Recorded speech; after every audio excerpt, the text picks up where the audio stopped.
So welcome to another video.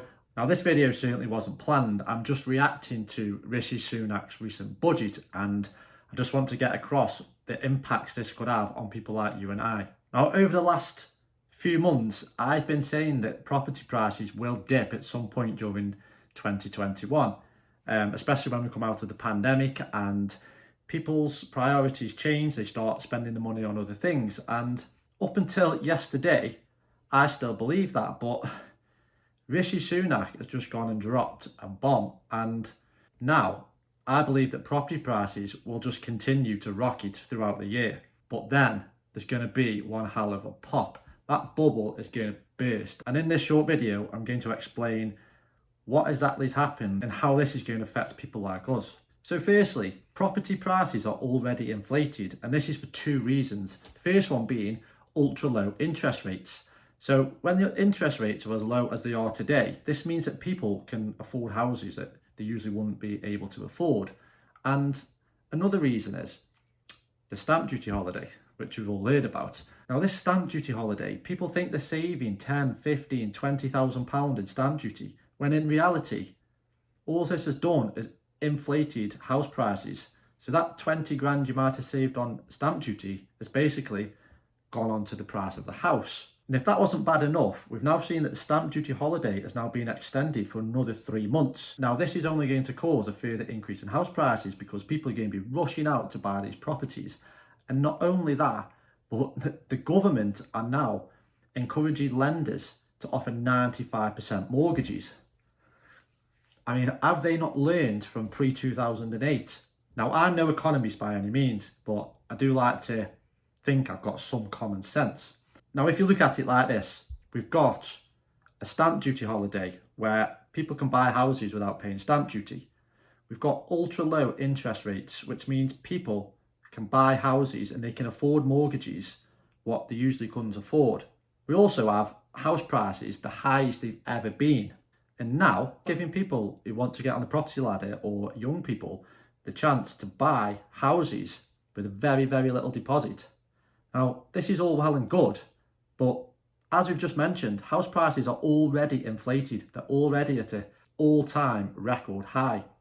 Combine this with the ultra low interest rates, the only thing that this is going to result in is disaster.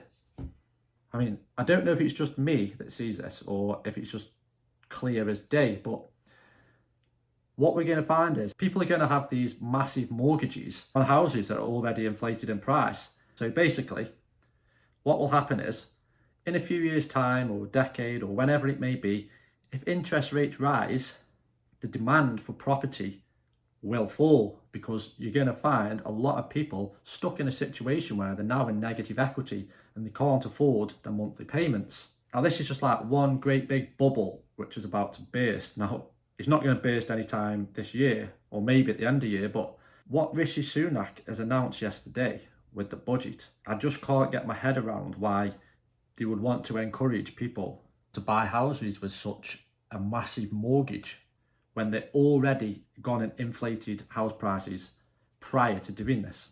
It just doesn't make sense. So if you're thinking of buying a house or moving house, then you really need to consider your future options. Now, I'm not saying don't go ahead with it. I'm just saying just be very, very wary that you don't get yourself into trouble by having a massive mortgage, which if the interest rates were to rise maybe 1% or even 2%, would you still be able to afford paying them monthly payments? And not only that, but when this does happen, house prices will drop, the bubble will burst. We've seen it before and we'll see it again. So if you are looking at buying a new house or moving, then just please consider this. Now, if you're a property investor like myself, I would say that the good times, well, I don't want to call it good times because it's always going to have an impact on somebody somewhere, which is not nice. But as property investors, we are probably best holding off until this bubble does burst. Now, as I said before, I'm not an economist, I'm not a tax advisor, so please take professional advice if you require it. But to me, it's just common sense what is going to happen. It's clear as day. House prices are at the highest they've ever been, interest rates are the lowest they've ever been, and now they're going to give people 95% mortgages, which all these three combined is going to inflate house prices even further. And then when this happens, it's game over. Now, imagine one of those petrol tankers you see at the petrol station, and imagine it's bonfire night and that petrol tanker drives and tips all the petrol over the fire. That is what is going to happen. So I wanted to keep this really short. Again, it was just a bit of a warning video, and so as I said at the start, it's just going to be a really short video. I honestly didn't plan it whatsoever. I've just grabbed my camera and started jabbering away. Now, I know Rishi Sunak's got an absolute impossible job, and I certainly don't envy him in any way, but what's happening in the property market just doesn't seem to be adding up, and I dare say within the next couple of years we're going to see a big bubble bursting. Now, on the other hand, the government know that any kind of increase in interest rates is going to have a massive impact on not only the debt levels, but as we've been talking about, property. So it could be a sign that these ultra low interest rates are here to stay. Now, as a property investor, that's good news, because that means that the repayment on the interest-only mortgages is at a minimum. But as ever, we never actually know what's going to happen. So if you've taken anything from this video, make sure that you should approach things with caution, especially going into the future. Please don't forget to hit the thumbs up button.